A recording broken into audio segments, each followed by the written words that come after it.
Bismillahirrahmanirrahim. Sejak beberapa bulan yang lalu, ada pertanyaan berdasarkan tulisan seseorang yang merasa telah membuktikan bahwa nasab habaib dari jalur Abdullah atau yang biasa disebut Ubaidillah bin Ahmad al-Muhajir terputus dari Rasulullah Shallallahu Alaihi Wasallam. Beneran gak sih? Diambil dari Risalah Ahlul Bait dan Nasab Ba'alawi yang dirilis oleh Rabithah Alawiyah.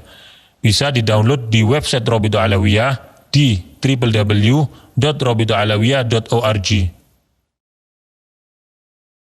Penuduh mendasari pernyataannya dari setidaknya dua kitab yang dijadikan hujjah, yakni Syajaratul Mubarakah yang diklaim karya Imam Fakhrur Razi dan Tahdzibul Ansab karya Al-Ubaidili. Dikatakan bahwa dalam kedua kitab tersebut tidak ada nama Ubaidillah bin Ahmad al-Muhajir, ayah dari Alawi yang wafat abad 4 Hijriah, datuknya para Alawiyin.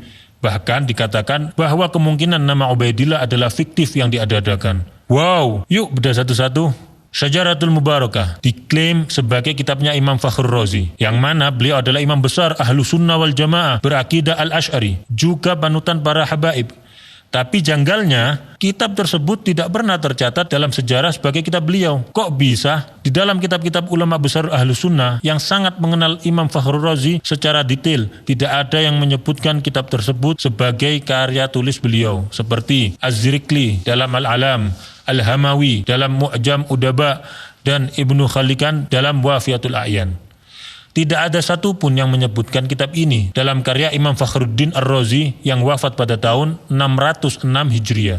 Kitab ini baru ditemukan di tahun 1418 Hijriah seperti yang tertulis di halaman 13 kitab tersebut, yang artinya ditemukan tahun 1997 Masehi atau baru 26 tahun yang lalu. Luar biasa. Ternyata yang mengatakan kitab ini sebagai kitab Imam Fakhrur Razi, sebagaimana tertulis pada kitab tersebut di halaman 12-nya, bernama Al-Mar'ashi An-Najafi, yang menemukan kitab tersebut dan memerintahkan muridnya Mahdi Ar-Rajai mentahqiq atau menulis kembali kitab ini. Kok bisa kitab tersebut tersembunyi dan baru muncul 812 tahun setelah wafatnya Imam Fakhrur Razi? Jika memang penuduh yakin, maka datangkanlah kepada kami satu bukti tertulis pada abad 7, 8, 9, atau bahkan 10 Hijriah dari ulama Ahlus Sunnah ternama yang menyebutkan ini adalah kitab Imam Ar-Razi. Dan bagaimana mungkin menisbatkan kitab yang baru ditemukan kemarin sore sebagai kitab abad ke-6? Penuduh cenderung selalu menghindar dari pertanyaan ini. Penuduh berdalih bahwa si penemu kitab dan pentahqiqnya pun pada halaman 11 mengakui bahwa beliau terkejut saat menemukan kitab ini. Dan gak perlu penuduh meminta Rabithah Alawiyah ngecek ke perpustakaan di Istanbul, karena Rabithah tidak dalam keraguan sedikit pun. Justru penuduh yang harus mendatangkan bukti dari abad awal. Apalagi banyak kejanggalan pada kitab tersebut, seperti banyaknya nama besar yang tidak tercatat, seperti Syekh Abdul Qadir Al-Jailani yang hidup sezaman dan sewilayah dengan Imam Ar-Razi. Justru tidak tercantum dalam kitab tersebut dan banyak nama lain. Bahkan pada halaman 92 disebutkan Imam Ar-Razi, sosok ulama besar Ahlu Sunnah, justru dikatakan meyakini Imam 12 Syiah dan mengatakan Imam Mahdi sudah lahir menunggu pembebasan. Jadi sangatlah wajar jika banyak pihak yang 1000% meragukan kitab tersebut sebagai tulisan Imam Fakhrur Razi. Uniknya lagi adalah baik Mahdi Ar-Rajai selaku mentahqiq dan Mar'ashi An-Najafi selaku penemu sama-sama punya kitab nasab tulisan mereka sendiri yang mengakui nasab Ubaidillah bin Ahmad, bahkan menuliskan pengakuan ketersambungan ke Rasulullah SAW, suatu fakta yang tidak banyak dibahas. Oke, satu hujjah penuduh kita coret dulu. Lanjut hujjah kedua. Kitab Tahdzibul Ansab. Kitab ini karangan Syekh Ubaidili. Beliau adalah seorang ahli nasab yang mana dalam kitab tersebut Al-Ubaidili hanya menyebutkan di antara anak Ahmad bin Isa, artinya beliau tidak berniat menyebutkan seluruhnya. Namun justru dalam catatan lain kita temukan perkataan Al-Ubaidili yang memang memiliki ribuan lembar catatan manuskrip yang dinukilkan oleh ahli nasab ternama Said Murtadha Az-Zabidi, yaitu Syekh Syaraf Ubaidili berkata, Syarif Ahmad bin Isa An-Nagib berhijrah dari Madinah ke Basra di 20 tahun kedua dari abad ke-4 Hijriah, yakni tahun 317 Hijriah. Beliau keluar bersama putranya Abdullah ke arah timur. Dengan demikian, Al-Ubaidili justru menjadi ahli nasab abad ke-5 yang turut mengakui adanya Abdullah bin Ahmad. Kami tidak mungkin menerima tuduhan sang penuduh bahwa ahli nasab sekelas Az-Zabidi berbohong dalam mengutip perkataan Al-Ubaidili tersebut. Sekarang dua hujjah tersebut sudah kita bahas. Nah, sekarang gantian. 1. Mampukah penuduh mendatangkan bukti dari abad 7, 8, 9, 10, 11, 12, atau bahkan 13 bahwa ada ahli nasab yang mempertentangkan kebenaran nasab Alawiyin? Perlu diketahui bahwa tidak ada satupun ahli nasab terdahulu yang mengingkari nasab tersebut. 2. Ilmu nasab sudah baku dan disepakati oleh seluruh mazhab tentang syarat penetapan suatu nasab. Lalu penuduh membuat suatu syarat, yakni harus ada kitab yang ditulis di zaman tersebut. Pertanyaannya, ahli nasab mana yang mengatakan kaidah tersebut adalah syarat isbat suatu nasab? Lalu kenapa penuduh membuat syarat atau kaidah baru yang tidak dikenal dalam ilmu nasab sebelumnya? Dapatkah penuduh mendatangkan satu saja ahli nasab terdahulu dari mazhab manapun yang mengatakan hal tersebut sebagai syarat penetapan nasab? Pertanyaan-pertanyaan tersebut dihindari oleh penuduh yang lalu berusaha beralih ke pembahasan lain. 3. Dan kata siapa Imam Ubaidillah hilang fiktif selama 500 tahun lebih? Jika mau sabar dalam mempelajari, nasab tersebut disebutkan oleh catatan nasab dari kalangan Alawiyin. Tapi mengingat penuduh tidak berkenan dengan catatan nasab dari kalangan Alawiyin, mari kita lihat sebagian dari banyaknya bukti tertulis oleh para ulama ternama dari zaman ke zaman yang mengakui nasab Alawiyin, termasuk Abdullah bin Ahmad, seperti Al-Janadi yang telah menyebutkan nasab Abdullah bin Ahmad. Dalam kitab As-Suluk karya Al-Janadi telah disebutkan nasab Abdullah bin Ahmad. Lalu penuduh hendak mengecoh dengan mengatakan Abdullah yang di kitab dan Ubaidillah adalah orang yang berbeda.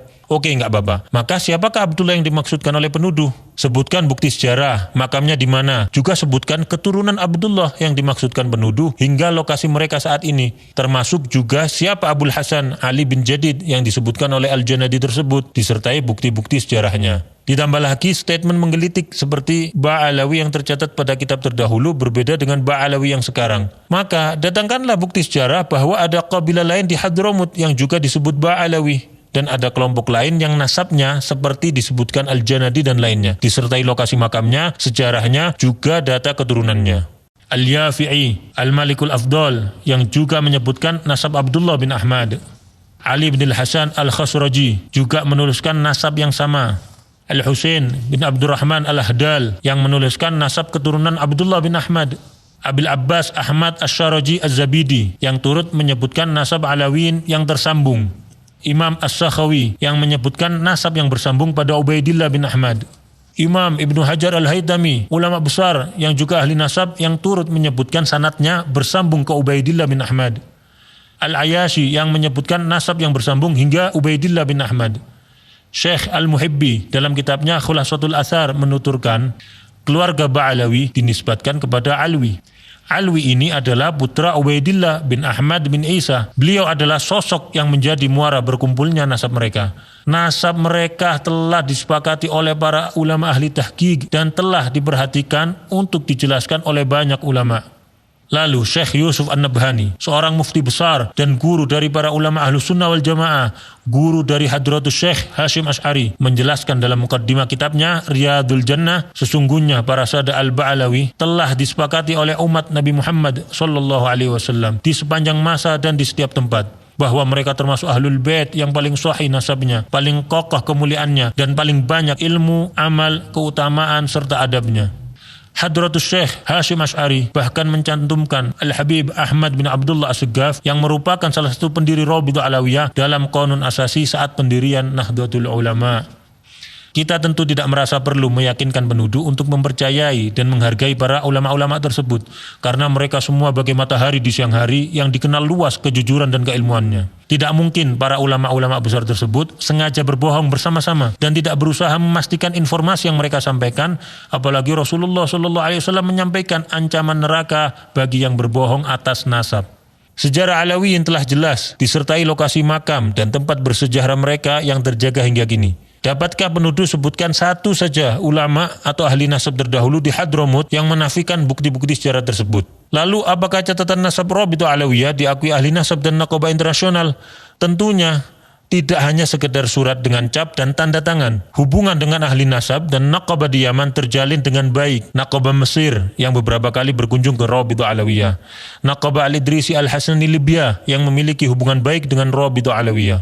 Syekh Dr. Muhammad Asy-Syuhumi Al-Idrisi bahkan mengatakan, bisa saya katakan bahwa paling bagusnya Rabithah dari semua Rabithah yang mencatat garis keturunan anak cucu Nabi Muhammad SAW, yang paling bagus adalah Rabithah yang ada di Indonesia, yang paling teratur dan paling memiliki kesemangatan untuk memperbaiki, termasuk adanya takrir pengakuan nasab Alawiyin oleh Imam Yaman Yahya Hamiduddin, juga takrir di Hijaz yang terdapat dalam tulisan Syarif Ibrahim bin Mansur Al-Amir. Bahkan Alawiyin beberapa kali dipercaya menjadi pimpinan Naqabatul Ashraf di Hijaz, Makkah dan Madinah hingga masa pemerintahan Utsmani. Alawiyin tidak sedikit pun ditolak atau diragukan untuk memimpin para keturunan Rasulullah di Hijaz atau di Yaman oleh para ulama besar setempat dan para keturunan lainnya. Salah satunya yaitu Al-Habib Alwi bin Ahmad As-Suggaf, mufti mazhab Syafi'i di kota Mekkah pada zamannya, dan pengarang kitab Tarsyihul Mustafidin, salah satu kitab fikih rujukan para ulama dunia termasuk di Nusantara. Lalu penuduh rajin sebut tes DNA sebagai solusi. Mungkin informasi tentang fatwa larangan menggunakan tes DNA untuk nasab yang jauh belum sampai kepada penuduh, yakni Lembaga Internasional Rabithah Alam Islami di Hijaz, Darul Ifta Qatar, dan Darul Ifta Mesir yang telah memberikan fatwa melarang isbat nasab jauh melalui tes DNA. Atau menuduh jumlah keturunan ke-38 sampai 44 sebagai tidak logis. Maka penuduh perlu melihat jumlah keturunan dari jalur keturunan Rasulullah lainnya selain Alawiyin, yang ternyata juga di range yang sama. Karena coba-coba hitung pakai kalkulator, ternyata justru beresiko malah jadi menafikan adanya keturunan Rasulullah SAW. Bukti bahwa nasab tersebut sudah memenuhi syarat syuhrah wal istifadhah juga tidak terbantahkan dengan tidak adanya penolakan dari abad ke abad. Juga diakui oleh para ulama besar dan ahli nasab dari masa ke masa. Tidak disebutkannya sebuah nama pada suatu kitab nasab tidak dapat diartikan orang tersebut tidak ada atau bahkan fiktif, karena terdapat ulama dan ahli nasab thiqah lainnya yang menulis dan menambahkan. Maktab Daimi di dalam Rabithah Alawiyah ditujukan untuk melanjutkan catatan-catatan nasab dari para pencatat terdahulu kalangan Alawiyin untuk diteruskan di Indonesia demi menjaga keberlangsungan dan pemutakhiran catatan nasab tersebut. Jadi, meski didirikan tahun 1928, catatan nasab yang digunakan bersambung sanadnya dari ahli keluarga dan nasab zaman ke zaman. Tentu kita bersyukur kepada Allah Subhanahu wa taala. Terdapat para kiai, ulama, dan banyak pihak yang berdiri membela para habaib. Jika ada beberapa oknum habaib yang belum mengikuti kemuliaan akhlak dan kesolehan datuk-datuknya, maka kami memohon doa antum semuanya agar Allah Subhanahu wa taala memudahkan langkah mereka menuju kebaikan. Nasab yang bagus itu bukan untuk membanggakan diri, bukan untuk meremehkan orang lain. Nasab yang bagus itu adalah tuntutan bagi kamu. Kamu harus seperti datuk-datuk kamu yang baik, yang soleh. Dulu kakek-kakek kita itu dicintai masyarakat karena kontribusi sosialnya nyata di masyarakat. Masyarakat menyaksikan akhlaknya yang mulia, ilmunya yang luas, kemudian bagaimana ketika duduk bersama datuk-datuk kita, mereka bisa mendapatkan solusi atas semua permasalahan hidup mereka. Kita sudah jauh berbeda dengan mereka saat ini. Bukan malah nasab itu dikapitalisasi, dijadikan kebanggaan karena tidak ada gunanya sama sekali. Anda tidak mendapatkan ini dari usaha Anda. Dan kepada para habaib yang telah berusaha melanjutkan estafet keilmuan, akhlak, juga kontribusi bermasyarakat sebagaimana datuk-datuknya, maka kami mohon doa agar mereka pun diberi kekuatan oleh Allah untuk dapat istiqamah. Rasulullah SAW bersabda, barang siapa mengaku-ngaku nasab atau keturunan yang dia sendiri tidak mengetahuinya, maka jadi kafirlah ia kepada Allah. Dan barang siapa mengingkari nasab, walaupun samar nasab tersebut, maka kafirlah ia kepada Allah.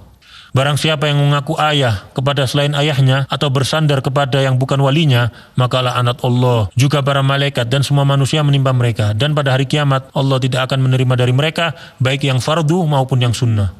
Kita justru banyak melihat kalangan Alawiyin melahirkan banyak ulama, orang-orang soleh, wali-wali besar, dan banyak yang berakhir husnul khatimah dengan wafat setelah syahadat, dalam kondisi sholat, membaca Al-Quran, maupun ibadah lainnya.